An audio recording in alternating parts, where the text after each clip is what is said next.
mengingat perjuangan Kartini begitu ya, Raden Ajeng Kartini, di mana beliau itu sangat concern terhadap perempuan, kaumnya sendiri. Bagaimana beliau memperjuangkan kesetaraan antara perempuan dan laki-laki, khususnya di dalam memperoleh akses pendidikan. Di KPU Jawa Tengah itu ada 2 perempuan ya. Ya, di jajaran pimpinan ada 2 perempuan. Sampai kita tidak memberikan akses kepada perempuan. Kita tuh penuh waktu, nggak paruh waktu, meskipun kita perempuan, nggak beda sama laki-laki, sama aja.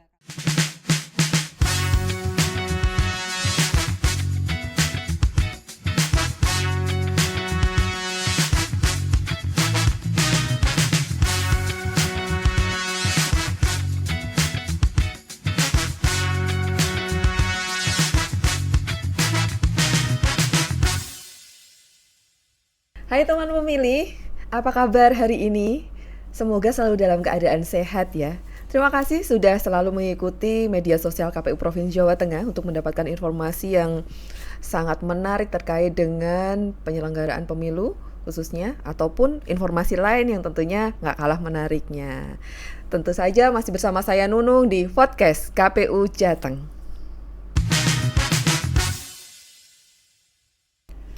Teman pemilih, belum lama kita memperingati Hari Kartini yang merupakan pengingat bagi kita tentang pentingnya memperjuangkan persamaan hak antara laki-laki dan perempuan, khususnya di bidang pendidikan, pekerjaan, dan peran sosial lainnya. Perjuangan Kartini yang kita peringati setiap tanggal 21 April itu mengingatkan kepada kita tentang perjuangan akan emansipasi perempuan. Pada podcast KPU Jateng episode kali ini kita sudah hadirkan tamu yang tentunya nggak jauh-jauh dari peran perempuan untuk podcast KPU Jateng yang tentunya sangat menarik. Langsung saja kita temuin beliau. Beliau merupakan salah satu pimpinan KPU Provinsi Jawa Tengah yang nggak jauh-jauh lah. Beliau merupakan salah satu perempuan yang ada di jajaran pimpinan KPU Provinsi Jawa Tengah. Langsung saja kita temuin beliau. Beliau adalah Ibu Akmalia. Apa kabar Ibu? Alhamdulillah sehat, ceria, dan semangat. Semangat, iya. Merahnya itu menyala. Tentunya ya Bu, semangatnya menular dari Kartini turun ke kita. Tercermin dalam outfit yang saya pakai kan, menyala semangat. Menyala gitu. Sebagai perempuan yang tentunya, apalagi nih Bu jajaran pimpinan KPU Jateng salah satu perempuan gitu. Untuk Ibu sendiri sebenarnya makna perjuangan yang sudah diperjuangkan oleh Kartini di masa sekarang itu Bu. Ya, jadi kalau kita mengingat perjuangan Kartini begitu ya, Raden Ajeng Kartini, di mana beliau itu sangat concern terhadap perempuan, kaumnya sendiri. Bagaimana beliau memperjuangkan kesetaraan antara perempuan dan laki-laki, khususnya di dalam memperoleh akses pendidikan, kemudian kesejahteraan begitu ya, dan akses kehidupan sosial untuk perempuan. Nah, kalau kita maknai hari ini, tentu kita tidak boleh lupa akan perjuangan Kartini ya. Nah, kita sebagai perempuan juga harus terinspirasi dari perjuangan Kartini, bahwa kita sebagai perempuan itu kita bisa mendapatkan hak atau bisa mendapatkan akses untuk pendidikan itu sendiri, bisa mendapatkan akses untuk dalam tanda kutip jabatan-jabatan publik begitu ya, itu yang karena kita berada di ranah kepemiluan begitu. Nah, jadi perjuangan Kartini itu memang harus kita maknai betul-betul sebagai perjuangan emansipasi perempuan, di mana perempuan itu ya memang harus mengakses pendidikan sesuai dengan keinginannya begitu, kemudian mengakses informasi dan lain sebagainya yang itu bisa bisa memperjuangkan dari sisi keperempuanannya, kemudian meningkatkan kualitas hidup perempuan itu sendiri. Nah, itu mungkin yang kita maknai, meskipun pemaknaan Hari Kartini itu bermacam-macam ragamnya betul. ya yang bisa dilakukan. Ada yang ibu-ibu biasanya pakai kebaya, kemudian lomba masak dan lain sebagainya. Nah, itu memang ya boleh-boleh saja, itu salah satu yang bisa dilakukan untuk memaknai, untuk mengenang jasanya Kartini begitu, karena memang Kartini juga dinobatkan menjadi pahlawan nasional ya. Betul.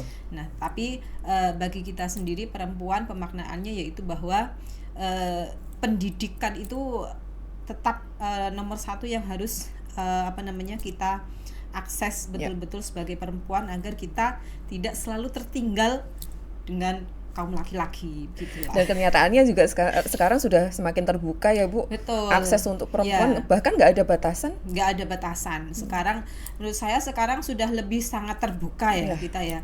Sudah tidak ada lagi kemudian ketimpangan antara laki-laki dan perempuan. Perempuan itu bisa mengakses pendidikan setinggi mungkin, bisa mengakses kehidupan sosial seluas mungkin begitu. Tidak hanya perkara-perkara domestik saja kemudian yang diurusi perempuan ya. Kita juga mengurusi hal-hal yang lain yang banyak sekali bisa dilakukan oleh perempuan. Apalagi kalau kita tadi ya memaknai perjuangan Kartini. Jadi jangan padam begitu saja seperti bukunya Kartini ya.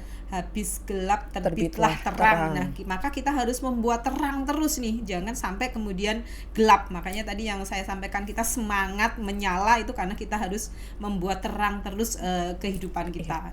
Bahkan diidentikan perempuan ini malah sebagai penyemangat, bukan sebagai saingan lagi ya Bu ya. Sekarang perempuan ini kita setara begitulah ya, sama kita apa saja yang bisa kita akses itu sudah sama, sekarang sudah setara dengan laki-laki. Meskipun kadang-kadang kita masih kurang beruntung untuk dari segi kuantitas ya. Jadi dari segi jumlah antara laki-laki perempuan yang bisa mengakses pendidikan, kemudian bisa mengakses kehidupan sosial yang kualitasnya lebih lagi, memang kita masih kalah ya dengan perempuan, dengan laki-laki ya gitu ya. Makanya kemudian di dalam undang-undang pemilu dan lain sebagainya itu kemudian diafirmasi, ada affirmative action bahwa untuk kuota perempuan kemudian diatur begitu. Itu supaya apa? Supaya memancing agar perempuan ini ya bangkit begitu dan mau mulai terbuka untuk kehidupan sosial yang lebih luas lagi. Tidak lagi kemudian hanya wilayah domestik saja, tapi juga go public istilahnya begitu. Berbicara tentang perempuan dan pemilu tadi yang sudah diulas Ibu sedikit, terkait dengan afirmasi, terkait dengan peran perempuan dalam pemilu. Apa saja upaya KPU yang sudah dilakukan oleh KPU untuk menyemangati sebagai pemantik begitu bagi perempuan di Indonesia supaya partisipasi aktif khususnya itu. Ya, jadi memang pemilunya kita itu sekarang kan menuju pemilu inklusif ya. Jadi kesetaraan antar warga itu tidak membedakan dari segi jenis kelamin atau sisi jenis kelamin ataupun dari fisik begitu ya. Baik kaum terpelajar, terdidik atau mungkin ada yang masih minoritas begitu, terpinggirkan begitu ya. Masih berkebutuhan khusus. Nah, ini kita mendorong bahwa pemilunya kita itu tidak membeda-bedakan warga negara. Jadi semua warga negara yang sudah mempunyai hak pilih itu kita dorong untuk mendapatkan akses yang sama. Baik akses dari segi informasi kepemiluan ataupun akses sebagai apabila mereka ingin berpartisipasi. Nah, partisipasi itu kan di dalam pemilu bentuknya banyak ya. Ada beberapa begitulah ya. Bisa berpartisipasi sebagai penyelenggara pemilu seperti kita ya, penyelenggara pemilu. Kemudian bisa berpartisipasi sebagai peserta pemilu. Kemudian bisa juga berpartisipasi sebagai pemilih, ataupun berpartisipasi ikut memberikan informasi-informasi tentang kepemiluan. Misalnya bekerja sama dengan penyelenggara pemilu, bekerja sama dengan partai politik dan lain sebagainya untuk memberikan pendidikan politik atau untuk memberikan informasi-informasi kepemiluan kepada masyarakat. Nah, itu yang kita dorong, bahwa pemilunya kita itu menuju inklusif, artinya tidak ada perbedaan antara warga negara, semuanya punya hak yang sama untuk mengakses berkaitan dengan kepemiluan. Mau dia menjadi penyelenggara, mau dia menjadi peserta, mau dia termasuk menjadi hak dipilih dan memilih. pemilih. Nah, dalam hal ini KPU, terutama ketika kita tahapan pemilu ya, kita tidak lupa, kita selalu menggandeng dari unsur-unsur yang akan kita dorong menjadi pemilu inklusif itu tadi, untuk ikut berperan serta atau berpartisipasi. Nah, khususnya hari ini temanya untuk perempuan begitu ya. Kita juga mendorong, kita menggandeng dari perempuan begitu, ada beberapa organisasi yang selalu kita gandeng, kita ajak kerjasama untuk ikut berpartisipasi, ikut berperan serta untuk ikut menyukseskan pemilu. Dan kalau nggak salah masuk ke dalam salah satu segmen yang jadi fokusnya KPU, betul. ya Bu? Bahkan di dalam segmen pemilih perempuan itu ada beberapa kelompok, ada beberapa organisasi yang kita ajak ya. Jadi memang segmentasi perempuan itu kemudian luas ya. Kemarin kita ada menggandeng dari organisasi perempuan, baik yang ada hubungannya dengan pemerintah, misalnya kayak GOW begitu, ataupun yang tidak ada, atau yang civil society begitu, NGO begitu, non government organization kan. Kita juga menggandeng baik dalam pemilu maupun pilkada. Ya, tujuannya ini tadi, bahwa kita itu tidak ada perbedaan untuk mendapatkan hak-hak, untuk mendapatkan akses-akses, terutama berkaitan dengan kepemiluan ataupun di pilkada yang terakhir kemarin. Iya, dan peran serta aktifnya juga udah langsung kelihatan ya Bu? Iya, langsung kelihatan. Apalagi kita di KPU Jawa Tengah itu ada 2 perempuan ya. Iya, di jajaran pimpinan ada 2 perempuan. Sampai kita tidak memberikan akses kepada perempuan. Nggak sih Bu, jadi gambaran bahwa perempuan juga mampu nih gitu. Iya, harus. Jadi kita juga harus karena bagaimanapun kita dilihat ya oleh masyarakat ya. Jadi kita harus menjadi, paling tidak kita bisa dilihat bahwa perempuan itu sebenarnya ya bisa mendapatkan akses, bisa apa yang diinginkan. Harusnya sudah tidak ada lagi hambatan atau rintangan ya untuk perempuan itu berperan serta, berpartisipasi aktif begitu di dalam kepemiluan. Tadi yang saya sampaikan, entah itu mau jadi penyelenggara pemilu, mau jadi peserta pemilunya, atau mau menjadi pemilih begitu. Nah, itu. Kalau dari ini Bu, dari pandangan Ibu sebagai perempuan yang berkarir begitu, apalagi di penyelenggara pemilu yang waktunya sungguh luar biasa, membaginya pagi pulang pagi gitu ya. Kalau zaman dulu ada ini ya Bu, ada kalau orang tua kan nggak boleh, anak gadis nggak boleh pulang malam nih kayak gitu. Kalau sekarang udah nggak pulang malam lagi ya Bu, pulangnya pagi. Tantangannya di penyelenggara sih. Saya rasa kalau sekarang sudah lebih terbuka ya. Jadi ketika kita melaksanakan tugas itu, karena kita itu tugas kita tuh penuh waktu, nggak paruh waktu, meskipun kita perempuan, nggak beda sama laki-laki, sama aja. Kalau memang ada pekerjaan atau tugas yang harus kita kerjakan, yang itu harus sampai pagi atau harus sampai malam begitu, ya kita biasa aja, sama aja dengan yang lainnya. Dan dari dari keluarga lah ya misalnya, itu juga sekarang lebih terbuka lah, lebih mendukung. Artinya asalkan kita kita sendiri berhati-hati, kemudian menjaga diri begitu, itu tidak menjadi masalah, karena memang kita sebagai penyelenggara dituntut untuk profesional. Apalagi kita tahu ya, kalau ketika kita tahapan pemilu, di mana misalnya ada pendaftaran pasangan calon, hari terakhir kan pasti sampai jam 23.59. Kemudian kita menunggu laporan, misalnya kemarin laporan dana kampanye begitu kan, kita juga harus menunggu sampai jam 23.59. Jadi kata-kata 2359 itu udah menjadi biasa bagi kita. Justru kadang-kadang kalau pulangnya cepat, loh kok udah pulang, loh malah ditanyain begitu. Sekarang kan. ini ya fenomena yang baru ya, Jadi Bu ya. menurut saya itu bukan hal yang kemudian apa ya, kita sudah lebih terbuka lah ya menerima hal seperti itu. Sudah bukan lagi kemudian menjadi menjadi Kendala pandangan itu. yang kurang baik di mata masyarakat, karena memang kita mengedepankan profesionalitas kita sebagai penyelenggara pemilu. Dari upaya-upaya yang sudah banyak dilakukan oleh KPU, khususnya KPU Provinsi Jawa Tengah, ada nggak sih Bu tanggapan dari masyarakat terkait dengan keterlibatan perempuan secara aktif di penyelenggaraan pemilu, ataukah apakah ada pendapat-pendapat yang kurang baik terkait dengan keterlibatan langsung perempuan gitu? Enggak sih ya, kalau justru kita sering sekali diterima dengan sangat baik di masyarakat. Kemudian dari segi masyarakat yang kita gandeng dalam hal ini di segmen perempuannya itu juga sangat antusias begitu menerima kita, dan sangat antusias terlibat di dalam proses-proses kepemiluan, di dalam tahap-tahap kepemiluan. Jadi tidak ada kemudian ada penolakan dari masyarakat karena kita perempuan, tidak ya. Sekarang sudah sangat terbuka begitu, masyarakat sudah sangat cerdas begitu ya menerima bahwa perempuan itu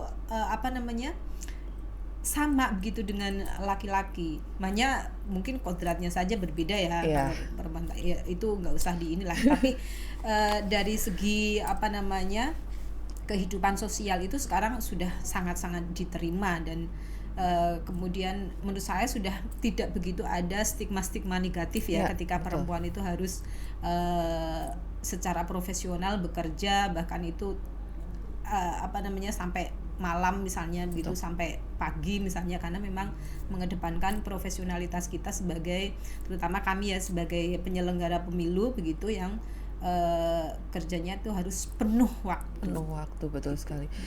Mungkin agak mundur ke belakang sedikit gitu. Pengen tahu nih Bu, Ibu sebagai salah satu perempuan yang mempunyai kesempatan untuk mendapatkan pendidikan yang baik, kemudian peran sosial yang cukup mentereng lah gitu di Provinsi Jawa Tengah kayak gitu. Bagaimana sih kehidupan Ibu di belakang layar begitu? Apakah Ibu juga masih suka masak gitu? Iya gitu. Ya, sebenarnya kita biasa aja ya sebagai perempuan ya. Cuma tambahan kita itu karena tugasnya lebih lebih daripada yang lain, ada tambahan. Ya, tambahan begitulah sekarang menjadi penyelenggara di provinsi begitu. Sebenarnya di kehidupan biasa ya kita biasa aja. Kalau di rumah ya kita main dengan anak, kemudian membersamai anak untuk belajar, kemudian masak mungkin ya, menyediakan makanan-makanan di rumah gitu. Itu ya seperti layaknya perempuan-perempuan yang lain, kehidupan di balik layar gitu layar penyelenggara gitu. Itu ya biasa aja seperti yang lainnya gitu. Karena yang nampak kan Ibu selalu hadir serius kayak gitu itu, atau malah pada saat di layar kaca gitu. Iya, kan sesuai perannya Ibu ya. Kalau pas sosialisasi ya tetap aja tampilnya juga akan menyampaikan hal-hal yang terkait dengan penyelenggaraan pemilu kayak gitu. Nah, kan mungkin kan ada ini kok bisa nih perempuan bisa berperan seperti ini, bagaimana nih belakangnya? Ya itu salah satu mungkin jadi pertanyaan gitu Bu. Asalkan ada kemauan, ada kemampuan, ada keinginan, kemudian disertai dengan usaha begitu ya, saya rasa semuanya bisa seperti itu. Ya, dan kita perempuan biasa aja yang di rumah ya sama halnya dengan perempuan-perempuan lain ya. Meskipun bukan kodrat kita untuk masak misalnya ya, bersih-bersih rumah di rumah ya, pekerjaan-pekerjaan domestik itu tetap kita lakukan. Kita nggak bisa diam lah ketika di rumah itu tidak ada makanan yang tersaji, sementara anak kita butuh itu gitu ya. Kita ya seperti perempuan lainnya biasa aja, tetap di rumah ya, pekerjaan-pekerjaan domestik ya tetap kita lakukan gitu. Nah itu sudah kadang-kadang sudah di luar kepala ya, meskipun itu bukan menjadi kewajiban perempuan ya untuk pekerjaan-pekerjaan domestik itu, bukan kodrat kita untuk melaksanakan itu, tapi karena memang mungkin sudah terbiasa ya dengan hal-hal itu. Jadi pekerjaan-pekerjaan domestik meskipun kita menjadi penyelenggara pemilu begitu ya, kita dengan kesibukan kita yang ketika tahapan luar biasa, tetapi di rumah ya biasa aja kita menjadi ibu rumah tangga yang pada umumnya begitu. Iya. Kembali lagi ke perempuan dan pemilu, perannya terutama ya Bu. Yang tadi sudah disampaikan Ibu bahwa pemilu di Indonesia sudah mengarah kepada pemilu yang inklusif begitu, dan nggak ada masalah juga pelaksanaannya di Indonesia. Untuk perempuan yang terlibat aktif di dalam pemilu, nggak hanya pemilih kan Bu, banyak juga teman-teman kita yang pemantau mungkin itu langsung terlibat langsung. Apakah ada kendala berkomunikasi misalnya, atau mungkin kan identiknya kalau perempuan itu yang agak manja, menye-menye kayak gitu ya Bu ya. Apakah itu masih ada gitu Bu di masa-masa sekarang ditemui gitu? Ya. Ada itu tambah ada kendalanya nggak sih sebenarnya gitu? Ya, mungkin setiap orang nanti beda-beda ya. Kalau saya sendiri, pengalaman saya, ya kendala kadang pasti ada ya, karena namanya kehidupan kita dinamis, apalagi kita seorang ibu, kita mempunyai anak, mempunyai keluarga, itu pasti ada. Tapi hal itu bisa diatasi, yang penting kan itu. Nah, penerimaan masyarakat itu juga saya rasa sudah sangat terbuka, sudah sangat baik. Kemudian untuk tadi yang disampaikan perempuan sekarang tuh menye-menye, ya itu tergantung masing-masing orang saja. Kalau dia menye-menye tapi memang dia itu kualitasnya bagus, kemudian bisa beradaptasi, kemudian bisa menempatkan diri sesuai dengan porsinya begitu, saya rasa nggak masalah. Itu style orang saja yang berbeda-beda kan, tergantung orangnya mau stylenya seperti apa.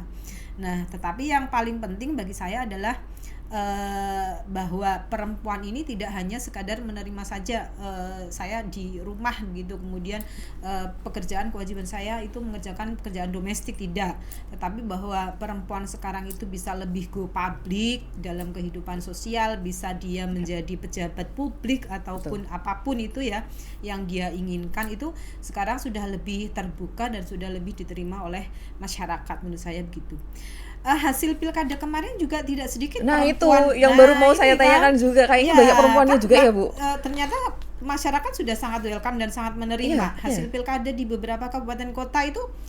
Untuk bupatinya atau wali kotanya itu perempuan, dan wakilnya itu juga banyak juga yang perempuan. Meskipun kalau dibandingkan dengan laki-laki secara jumlah, secara kuantitas kita masih kalah lah ya. Tetapi bahwa penerimaan masyarakat terhadap pemimpin perempuan itu sudah sangat terbuka, sudah sangat welcome. Yang penting itu adalah kualitas perempuan itu sendiri. Bagaimana dia diterima masyarakat, kan berarti kualitasnya dia bisa bisa diajukan begitulah ya, bisa nggak orang ngisi-ngisi, dibuktikan, bisa dibuktikan gitu kualitasnya. Maka kemudian masyarakat dengan terbuka bisa menerima dan percaya hasil pilkada kemarin kan sudah terbukti ya, meskipun mungkin belum 30% dari kuota semua kepala daerah yang terpilih, tapi paling tidak sudah ada peningkatan dari masa ke masa atau dari periode ke periode. Yang nyalon aja juga udah banyak ya. Iya kan, sudah banyak kan untuk perempuan, baik itu jadi nomor satunya ataupun jadi wakilnya, itu sudah sangat banyak. Bahkan di kabupaten saya sendiri perempuan juga bupatinya, di Purworejo itu bupatinya perempuan. Ini salah satu bukti bahwa perempuan sudah semakin maju dan semakin berani atau semakin mandiri Bu sebenarnya. Ya, semakin berkualitas menurut saya. Berkualitas. Tentunya kan tetap ada background di belakangnya yang mendukung. Iya. Itu pasti ya ada entah itu keluarganya atau siapapun yang mendukung atau mendorong perempuan untuk lebih maju lagi ke depan, untuk lebih berkualitas lagi. Dan ini tadi yang kita nggak boleh lupa, ini ada jasa seorang Kartini, pahlawan nasional kita yang memang bahkan dari umurnya kan beliau meninggal umur 25 ya. Ya. Bahkan dari umurnya yang masih sangat muda, beliau itu sudah sangat memperjuangkan hak-hak perempuan.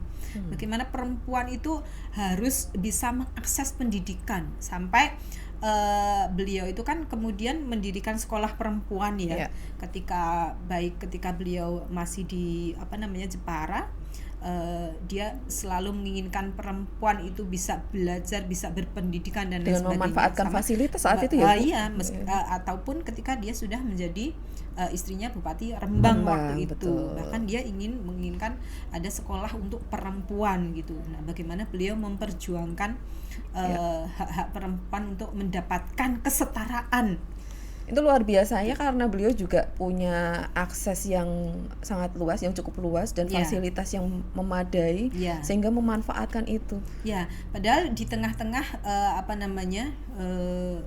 tradisi yang Iya. dulu masih sangat patriarki begitu Iya, ya. betul. Perempuan itu masih harus dipingit ketika sudah umur 12 tahun misalnya dulu. Bahkan dalam kondisi seperti itu, dalam masih tradisi yang masih seperti itu, beliau itu tidak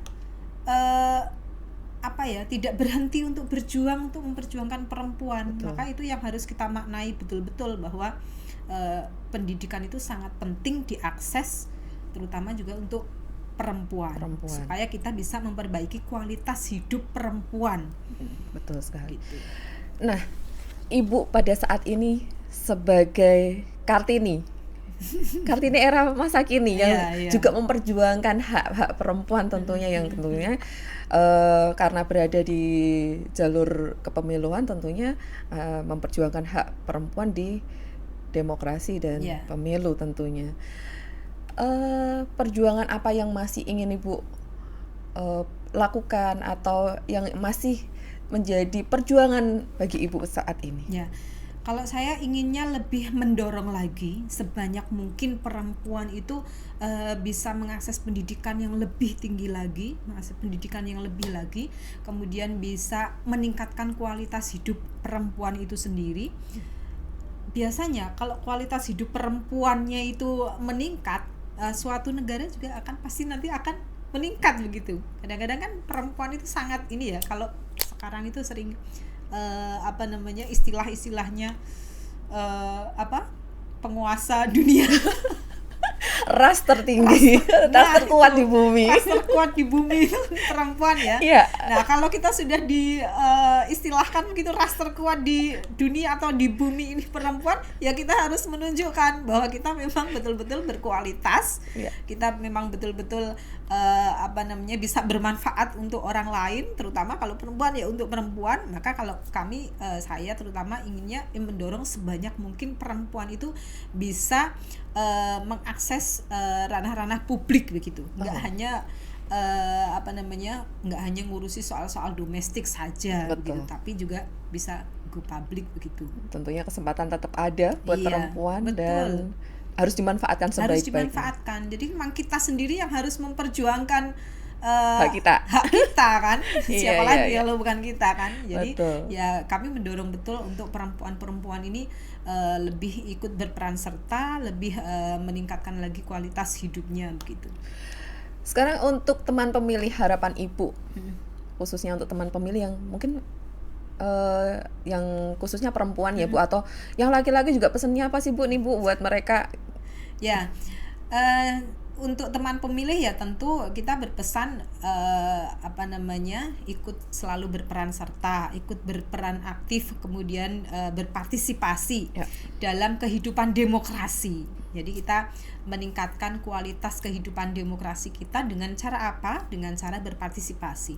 Bisa sebagai penyelenggara pemilu, bisa sebagai peserta pemilu, bisa sebagai pemilih, bisa sebagai masyarakat yang cerdas menyikapi fenomena-fenomena yang ada, kemudian masyarakat yang cerdas untuk memberikan pilihan. Nah, itu harapan kami sih kepada teman pemilih semuanya. Khususnya Jawa Tengah dong. Iya. Dorongan tetap partisipasi aktifnya. Betul. Apalagi kemarin partisipasinya naik ya Bu. Lumayan ya, naik. Meskipun nggak bisa disamakan ketika pemilu ya, pilkada Iya. itu nggak apple to apple, tapi Betul. memang bandingannya dengan pilkada periode yang lalu. Betul. Kita selalu naik dari periode ke periode. Ya, harapannya tetap akan naik lagi nanti Iya, di betul. penyelenggaraan pilkada selanjutnya. Harapannya partisipasinya nggak kemudian hanya dihitung dari berapa jumlah pemilih yang datang ke TPS aja ya, tetapi di semua tahapan. Betul. Di semua tahapan pemilu memang menjadi parameternya pemilu yang demokratis atau pilkada yang demokratis, salah satunya ya kehadiran masyarakat, partisipasi masyarakat betul. di setiap tahap. Itu nanti akan kita bahas di episode selanjutnya. Iya, Masih kita tungguin simpan ya. informasi-informasi yang tentunya daging semualah untuk teman pemilih. Dan terima kasih Ibu sudah hadir di Sama-sama. podcast KPU Jateng. Tetap Siap. kita tunggu informasi yang tadi masih kita simpan. Oke, untuk kita podcast lanjut KPU ya. Iya, kita lanjut. Teman nanti. pemilih tungguin ya. Sekali lagi terima kasih, sehat selalu Ibu. Amin. Ketemu lagi nanti di Makasih episode juga. selanjutnya. Sama-sama Mbak Nui. Baik teman pemilih, demikian tadi bincang-bincang kita bersama Ibu Akmalia, anggota KPU Provinsi Jawa Tengah yang tentunya sangat menarik. Kita tunggu lagi kehadiran beliau dan tamu-tamu kita yang lainnya untuk mendapatkan informasi yang tentunya sangat menarik dan penting untuk kita ikuti bersama. Jumpa lagi dengan saya Nui di podcast KPU Jateng episode selanjutnya. Podcast KPU Jateng terupdate bersuara kepemiluan.